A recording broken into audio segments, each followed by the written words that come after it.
Okay, now we continue to see some motivational games about the Dutch Leningrad, games that Black has won, because my idea, and maybe I'm wrong, is that we could learn an opening repertoire just watching a certain amount of game, which could be 50, 100, and by watching them we get all the possible combination of moves that are good, because the role model we use are grandmaster players that obviously studied that opening and are going to show us on the board how to win.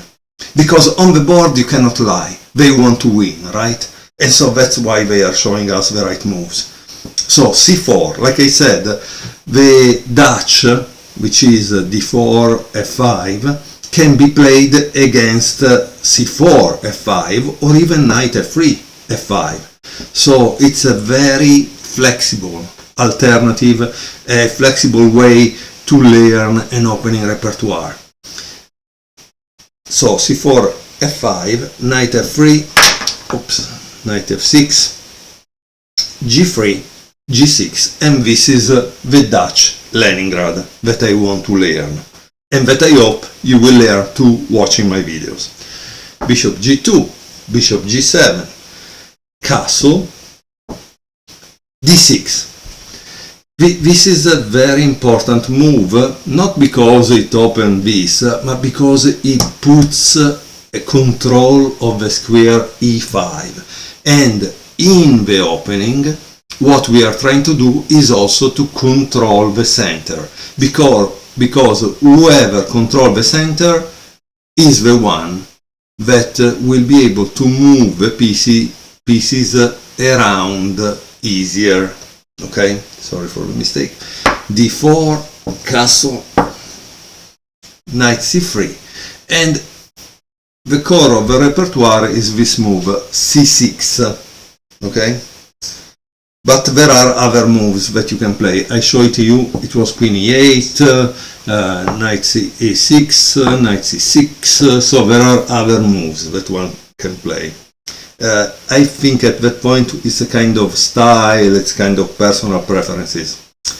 b3, queen e8, preparing this.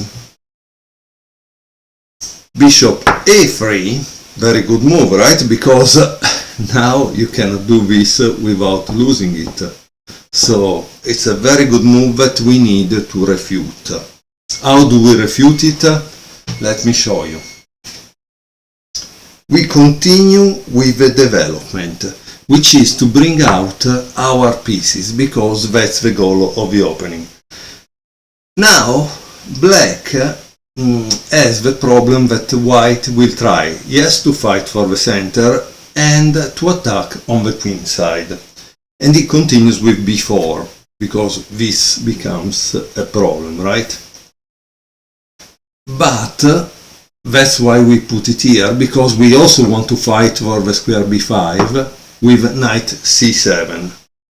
So that's important, okay? And white now plays a very good move. So imagine this guy was a FIDE master, probably, because 23-30. The game was played between Leontiev, Alexander, against Rychakov, Andrei, in the Open A from Moscow, Russia, in 2008. So he played rook c1. Rook c1, it's an amazing move, because it does two things. You see this bishop is on the diagonal. If you leave the rook here, at a certain point, when everything is open, he will be able to make a discovery attack on your rook. Instead, with rook c1, you are the one that is already attacking this knight. And it may not become clear right away, but it could be happening, okay? So at this point, black needs to start his operation on the king side, and he started chipping away one square that white could use, that is g5. 2, he creates a little space for his king with this move, h6. And again, the goal of the opening at this point for white, the opening is practically finished because it's starting to maneuver the pieces. Black still needs to develop this and maybe bring that rook into the game. Maybe. Why I say maybe? Because if there is an attack on the queen side, you need pieces there to contrast such attack. Knight e1, e5, b5. So look at the difference. Black is trying to attack the center. White is attacking the king side and this. So after knight e1, black immediately took action to push the pawn because he needs to attack this and he needs to control the center. And white also played well because obviously this is a kind of discovery attack on everything, c7 and f8, right? E takes d4. Notice that you don't want to help black to do that because that would release the tension and would give an advantage to black. So that's why this was the right move in a sense, right? Notice that I don't analyze these games with an engine because engines are always right. At this point in history, they are always right. They could probably play also the most stupid moves and kill us without problem.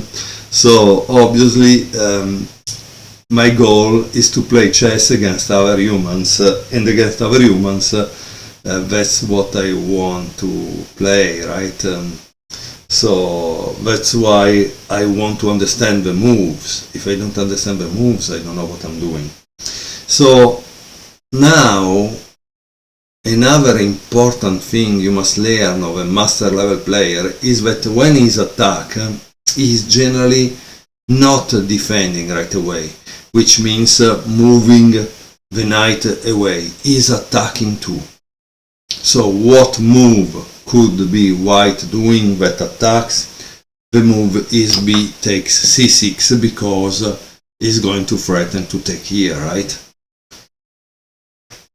Obviously black takes, and like I said, again, attack, attack, attack. Now, one thing we must notice is not only the exchanging between pieces, but how the pawn structure change. Before we were having a kind of symmetrical or good pawn structure, now we have isolated pawns, okay? Isolated pawns are targets that you can attack and that you will attack, okay? Okay, now after bishop takes d6, what do you think black played? Because this is kind of important, right? You need to find what black played in this situation. Black played d takes c3. That's kind of interesting. And now you must ask yourself why white didn't take here but it took here. Because white wants to keep the bishop pair. The bishop pair, especially in the hands of a grandmaster or a master level player, are a danger. But not only a master level player. I have noticed with engines, also the time ago, like more than 20 years ago, they already had this idea of keeping the bishop pair, and they were really dangerous because with a bishop pair they created pressure that was impossible to sustain. Okay, so that's the interesting part. The white player made a positional decision instead of going after material, because sometimes there are some things that are more important than the material. Black continued with knight e4, knight d3, bishop e6, queen e4, protecting, attacking, c5, queen takes e8, rook f takes e8, taking it away from the f8 square, so the two cannot be attacked at the same time, and possibly attacking this, because when these two pieces will move, it's possible to attack this. So that's a thing that we must always keep in mind, okay? This kind of X-ray attack.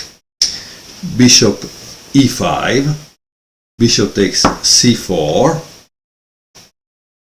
bishop takes g7, king takes g7. And now there is knight takes c5. Beautiful move, right? Beautiful move because, I don't know if you notice, again, it's always a kind of X-ray attack, right? Bishop takes e2, rook f e1, and now, yes, there is another interesting move by black, because that knight can be a danger, right? With knight takes c5. You say, what? What? He's gonna take this, right? Yes, but the knight has a fork, right? Forking them back. And of course, this is kind of a nice situation. Very nice situation, I think, right? Remember, you cannot play this because that doesn't make any sense. You would lose a rook and give the enemy a piece. Not a good idea, right? So white played rook takes e2. Rook takes e2. And now rook takes c3. So now, again, we see where we ended up, and that's kind of very interesting because, like I told you, there was a beginning situation as pawn structure, a middle game situation as pawn structure, but they had all these isolated pawns. Now again we are in a very symmetrical pawn structure, and we are in an endgame. And in an endgame, generally the knight is less worthy than the bishop. So what's going on here? It seems that the grandmaster, black, miss the thing, because now it's in a endgame that maybe it's difficult to play for black, right? But as always, there is one thing, that after rook takes e3, oops, knight takes f2. And of course he will take back rook c7. So this has created an imbalance. What is an imbalance? A difference between the two positions that allow the players to play for a win. King f6, rook takes a7. Now this is a pass pawn because there is nothing that can stop him. Instead, on this side, black needs to convert the king side majority into a pass pawn. Practically, when you remove this 4, this will be a pass pawn, just to make you an example. Knight h3, king f1, rook f2, king e1, and bang! Rook takes h2. Could you have imagined this? This is amazing. And this is honestly make a lot of sense. What do I mean for making a lot of sense? Today we think that you will study the opening and gain an advantage in the opening that will make you win the game. No. As you can see, in the end, the advantage that black got was something that he needs to play in the endgame. So you need to know the endgames. That's a fact. e4, f4. And now there is g4. So a good exercise for you guys would be to analyze what happens on g takes f4, okay? because that's how you learn the endgame. So after g4, king g5, right? Rook a6, you want to take this, but I take that. Knight f2, taking that no matter what. a5, knight takes g4. So why the knight generally is not so good in the endgame? Because it takes a long time to go to block a pawn, right? While the bishop generally can do it in one blow. But here now at this point black has a very good situation. How does white try to stop it? Bishop d5, rook h3, rook b6 to try to push the pass pawn, f3, a6, f2, king f1, rook g3, bishop g2, rook e3. Obviously he needs to control this, otherwise it's a mess. Rook b1, but now the king is starting to enter. And here white tries a last Hail Mary, like they would say. Bishop f3, thinking that he can push that pawn, but he takes a7, boom, and this is over. Now this game, honestly, it's beautiful because in its simplicity you saw that the Grandmaster won in the endgame for just something that white didn't calculate precisely enough. So the Grandmaster calculated enough to know that he would enter an endgame, that it was favorable to him and that he knew how to win. In some cases, I know that you need to practice the opening with a sparring partner, and so you also practice those endgames up to the moment they become a second nature for you and you are able to win them, especially in today's time controls that are quite fast. I hope you enjoyed this video, and let me do another one.